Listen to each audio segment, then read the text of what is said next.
yakhe enkulu ukushesha uxoxa izinto premature uyixoxela abantu ucabanga ukuthi utshela abantu abaright kanti utshela abantu abarong. Hallelujah. Babe ngizokhuluma nawe bengizothi mina kuwena ungasheshe uyikhuluma izinto kubantu ngoba ufuna uyikhulume kanti uyikhuluma kubantu abazoyiabhortha.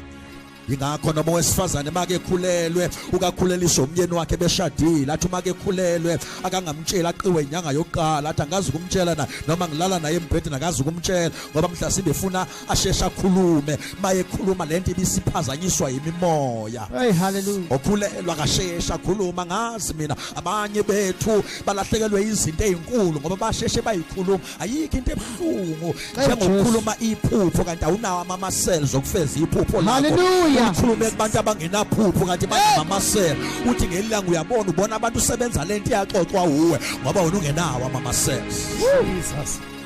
Asheshe uqoqe noma sewuyolotshola.